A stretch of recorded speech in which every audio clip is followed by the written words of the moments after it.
So it's been a little while since we've shown the quarter ounce gold a little bit of love. I think maybe we can fix that.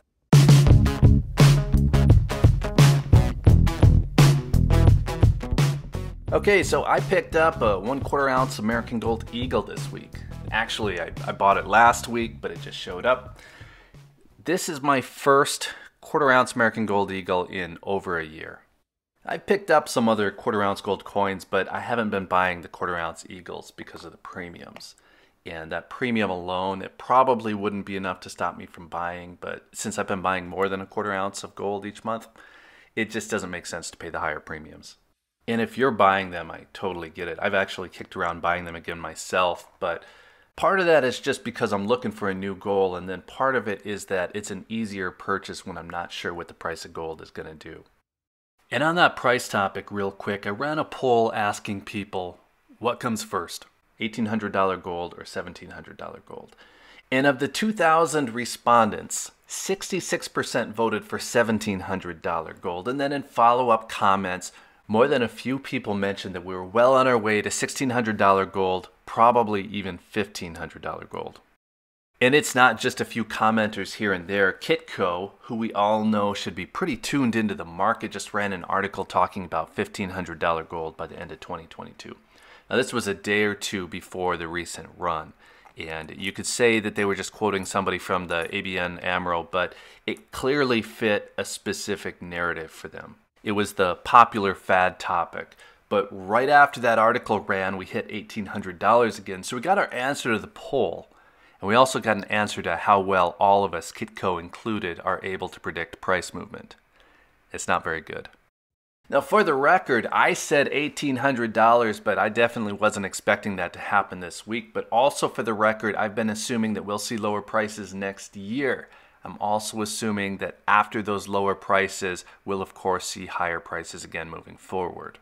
Now, we just don't know what's going to happen. One of the reasons that I buy gold is just in case something unexpected does happen. My guess that we'll see lower gold prices next year only plays out if things are mostly normal.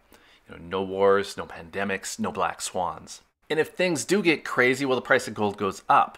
And then if things get really crazy, well, you'd probably rather have that bunker with the freeze-dried food in it. And I'm personally not expecting that level of crazy. I'm still betting on short-term drop in gold next year before that extended slow growth in price. But we know black swans are out there. We've got a pretty relevant example from last year. So one of the things that I like about the 1/4 ounce coins is that they add some flexibility. They're just more divisible in a sale. You can sell less if you'd like. And that doesn't mean that I'll be buying bread with gold. I have other things that are more divisible as well. I just think that that's kind of a carryover idea from silver maybe. But it does make sense to have options smaller than an ounce. I get that. Now, another thing that I like about fractional gold is that it allows you to better cost average your purchases. At least it does if the premium isn't out of hand. I just mentioned that none of us really know what the price of gold is going to do. But if you have a feeling that the price is going to be lower in the near future, you'd be buying on the way up. So fractional would be a good way to take the foot off the gas a little bit. Just buy a little bit less. I mean, the way to do it is to buy more on the way down rather than getting caught up in FOMO and buying on the way up, but you never really know for sure what the actual trend is, at least not while you're buying. So anyway, these are a good flexible option, and I'm still thinking that I might buy some more in the background until I get maybe 20 or so. There hasn't been much love given to the 22 karat coins around here lately, and I just would say that I've always liked being able to toss them around without having to worry about dings. So if we're counting the benefits of 1/4 ounce American Gold Eagles, we have flexibility, both in terms of being able to buy less and to sell less at a time. Now, I bought these coins for a long time. I feel like they allowed me to not go overboard. I was able to pick up gold every month without having to go crazy. And that, of course, is true with any 1/4 ounce gold or any fractional, really. But then specific to the Eagles, you have the durability of the 22 karat gold, so you don't have to worry about them getting dinged up. And then the popularity. These are just extremely easy to sell. They're very popular coins. You have a lot of buyers.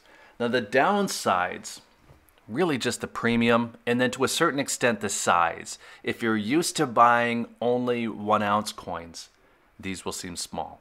But that's the same with anything. If you're used to buying 10 ounce bars, then a 1 ounce coin will probably seem small. And these have also been really easy to trade up. If I really wanted to swap them for 1 ounce coins, I have a local dealer willing to do an even swap for the 1/4 ounce coins for 1 ounce coin.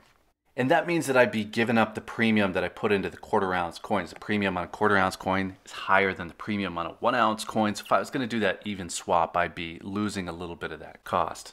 There aren't a lot of things that you can trade up like that, though. I think that people's tolerances increase as they get used to buying something. If you look at these pocket knives, for example, I used to think $70 was an expensive knife, and then I thought $200 was an expensive knife, and then it just goes up and up.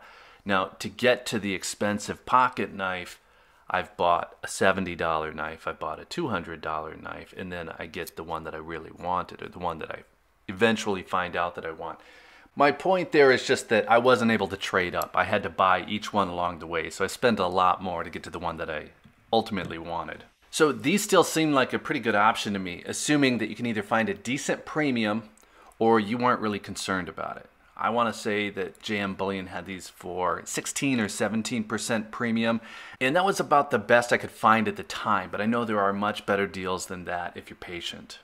Now, other fractional options like 1/10 ounce coins and 1/2 ounce coins, really a lot of the same stuff applies that applies to the 1/4 ounce coins. If you have them, if you've already decided to make those purchases, then you probably have a good reason for it. If you're not sure which one to buy, I would say the 1/10 ounce coins carry a pretty high premium, and for whatever reason, the 1/2 ounce American Gold Eagle coins have also had a very high premium. Normally though, they're like 9%. Lately, they've been 20. So you really just have to go after what you like, what's fun to buy. There's no shaming on premium here. I know that a 1/10 ounce coin costs more. I also know that it falls below a certain number. It just makes the purchase easier. It all stacks up, it all feels good, and if you're looking to buy for gains, I guess there are other ways to go about that. Now, this video is really more about stacking than it is about doing anything for profit. And one of those isn't better than the other, but there are different ways to go about each. I think that you just need to be clear on the reason that you're buying something and then know what your options are to sell or trade.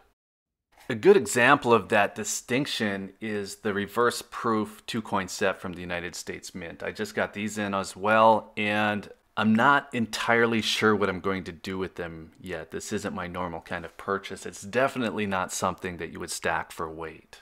If I'm being honest, it's actually something that I bought because I saw so many people talking about them, but I didn't really think through my exit strategy. I know a lot of people buy these to flip them. I don't always like flipping, so that's one more reason that I guess I just like these 1/4 ounce American Gold Eagles. There's just no work involved. There's nothing time sensitive about them. I can hold on to them down the road. I can trade them if I want. I can do whatever I want. I don't have to use eBay. And I guess nothing against eBay there. It's definitely a way to go. But I've found personally that there are much better ways to make money than flipping one-off coins. Let us know what you think, though. I kind of sprung the collectible silver on you at the end. If you're into flipping and if you picked up the reverse proof set specifically, let us know. It's kind of the opposite end of the spectrum from the fractional eagles that I started out with. So I think it's interesting to know if you focus on one or the other, or if you go after both stacking and flipping. Whatever it is, I appreciate the comments, and while you're down there, if you don't mind, you like the topic, hit the like button, and if you want to see more, hit the subscribe button as well. If you're still here, thank you again for watching. I always appreciate your time. Take care. Oh, one more thing. Hope everybody is doing well. I don't know what's going on, but I've heard from too many friends lately that are having, I guess, a tough time. Health issues, job issues, worse. So it seems like bad news kind of compounds with everything going on lately. I just want to say that I really appreciate you all watching these videos. I try to make them a little bit of a retreat from stress rather than the opposite. And the whole idea behind this channel was to try to take some of that stress off of buying decisions. And I know that it's a very small thing, but I do hope we're keeping everything positive and useful. So if you have anything that you'd like me to try to cover, just let me know. It's time to start making these videos a little bit better. And I really want to do that without losing sight of that original focus. Anyway, you guys are great. Thanks again. Take care.